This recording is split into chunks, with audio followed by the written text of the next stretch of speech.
Bonjour à vous, Bachir de Bruxelles. Bonjour à nos amis panélistes. Bonjour à nos nombreux téléspectateurs. Je les salue particulièrement. Ils ont été très nombreux à m'écrire la semaine passée. Plus de 13 000 emails. Je m'excuse de ne pas pouvoir répondre à chacun d'entre eux, mais ils m'ont touché très profondément au cœur. Merci pour vos messages de soutien et ensemble, continuons à avancer. La question que vous me posez, Bachir, elle est assez simple. C'est en fait de faire le bilan de la condition noire aux États-Unis. On ne peut pas dire que ce soit une success story. On a dans l'actualité les émeutes de Ferguson, les émeutes de New York, dues évidemment à des meurtres de Noirs par des policiers blancs qui ont été couverts par les plus hautes juridictions. Des manifestations ont suivi. Elles ont révélé évidemment le clash qui existe entre un appareil policier et judiciaire blanc et une population noire en colère qui est souvent défavorisée. La condition des Afro-Américains, elle n'est pas très enviable aux États-Unis. Ils constituent une très grande partie de la population carcérale, qui est la population en prison la plus importante dans tous les États du monde. Ce sont ces USA qui donnent un message de liberté et de démocratie, qui comptent le plus de prisonniers. On sait qu'il y a d'innombrables erreurs judiciaires. Elles frappent à nouveau souvent les Noirs, qui n'ont pas les moyens de se payer les grands avocats qui vous tirent d'affaire aux États-Unis, comme l'a encore démontré récemment l'affaire DSK. Derrière tout ça, évidemment, il y a une condition noire qui n'est pas favorisée.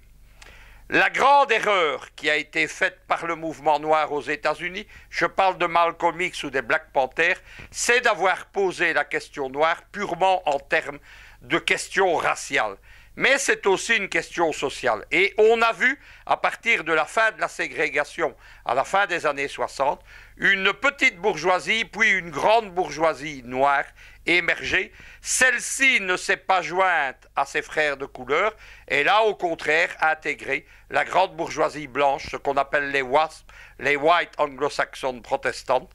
Et évidemment, elle donne une fausse idée de l'évolution de la condition noire aux États-Unis à travers quelques cas qui ne sont pas exemplatifs. On citera deux noms, Condoleezza Rice, qui était une des néocons les plus enragées, qui, après avoir été une des dirigeantes de la firme pétrolière Exxon, un pétrolier porte d'ailleurs son nom, un grand tanker, eh bien, est devenue une des ministres de George Bush et l'une de celles qui a perpétré non seulement les agressions contre l'Afghanistan et l'Irak par exemple, mais également qui a mis en place la législation dite du Patriotic Act, c'est-à-dire des législations d'exception qui permettent d'ailleurs actuellement la répression des manifestations noires aux États-Unis. L'autre exemple malheureux, c'est Obama. Obama, dont il faut rappeler qu'il n'est pas noir, c'est un métis avec des grands-parents blancs. C'est un montage politique pour redorer l'image de la présidente américaine.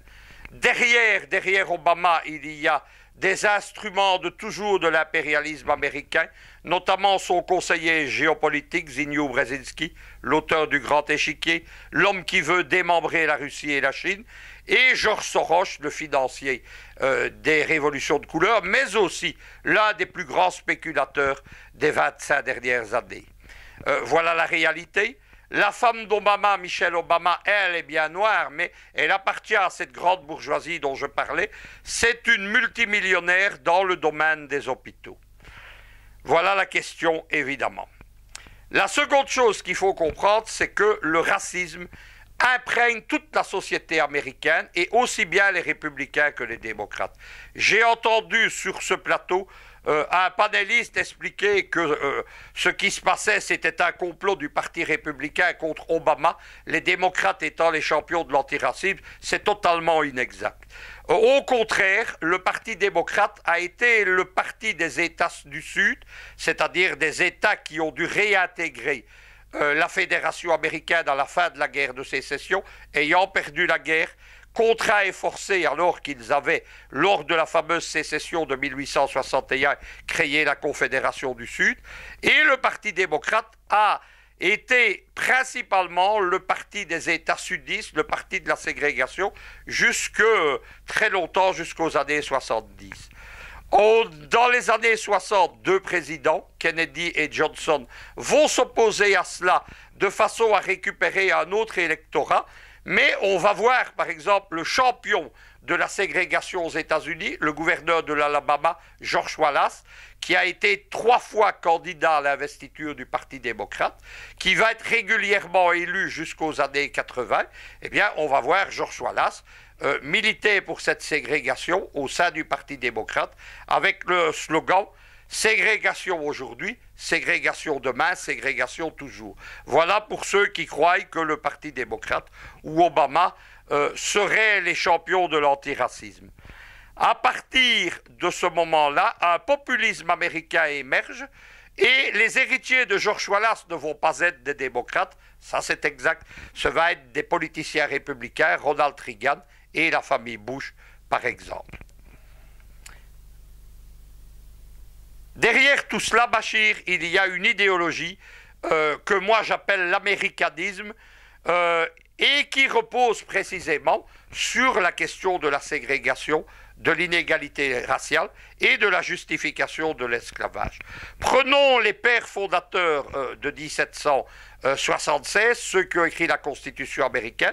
Ce sont tous de grands propriétaires d'esclaves, y compris George Washington, y compris les soi-disant philosophes de la Déclaration d'indépendance. Et bien entendu, le système d'esclavage va se maintenir dans les États du Sud, pas seulement jusqu'à la guerre de sécession, mais l'esclavage étant supprimé, s'établit alors la ségrégation dans un très grand nombre d'États, ceux du Sud, mais avec des pratiques dans tous les États-Unis. C'est contre cela que vont s'élever Martin Luther King, que vont s'élever Malcolm X, que vont s'élever les Black Panthers. Mais cette ségrégation va exister jusqu'à la fin des années 60 et j'ajouterai dans les esprits beaucoup plus tard.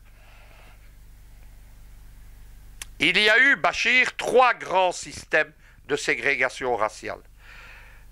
L'un des 3 est l'apartheid en Afrique du Sud, qui va durer jusqu'en 1991, qui est établi à la fin des années 30. Le second système, on l'oublie souvent, c'est celui du Troisième Reich d'Adolf Hitler.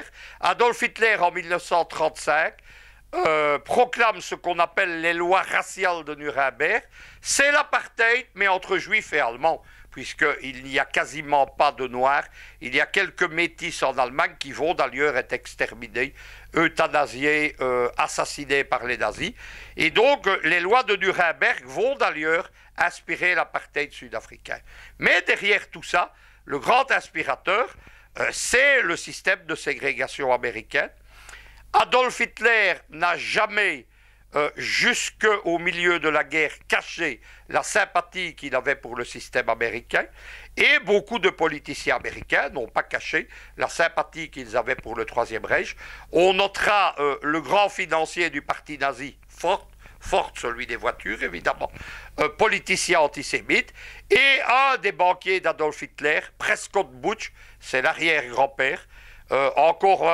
George Bush père s'appelait en fait George Prescott Bush. C'est un homme qui a fait fortune en capitalisant, en finançant, en échangeant avec les nazis et notamment en servant à vendre l'or confisqué aux juifs dans les camps d'extermination, dont une grande partie venait d'ailleurs des dents en or arrachées aux cadavres encore brûlants de ces malheureux. Ce sont les 3 grands systèmes. On l'oublie, l'Amérique est baignée là-dedans. Il reste évidemment des traces de tout ça, on ne peut pas le nier, on le voit ici, notamment un système judiciaire, une police, un FBI surtout, pour qui le noir a toujours été l'ennemi et est encore l'ennemi aujourd'hui. Voilà le pays qui donne des leçons au monde, qui donne des leçons à la Russie, qui donne des leçons à la Chine, qui donne des leçons évidemment à la Corée du Nord. Le dirigeant nord-coréen Kim Jong-un a répondu hier virulemment, avec la virulence qu'ont les Nord-Coréens depuis qu'ils ont la bombe atomique, depuis qu'ils savent que leur indépendance est préservée par l'arme nucléaire. Kim Jong-un a rappelé évidemment qu'il n'avait pas de leçon de droits de l'homme à recevoir d'un système américain qui laisse s'épanouir les prisons secrètes de la CIA, la torture et les enlèvements, y compris de citoyens de l'Union européenne.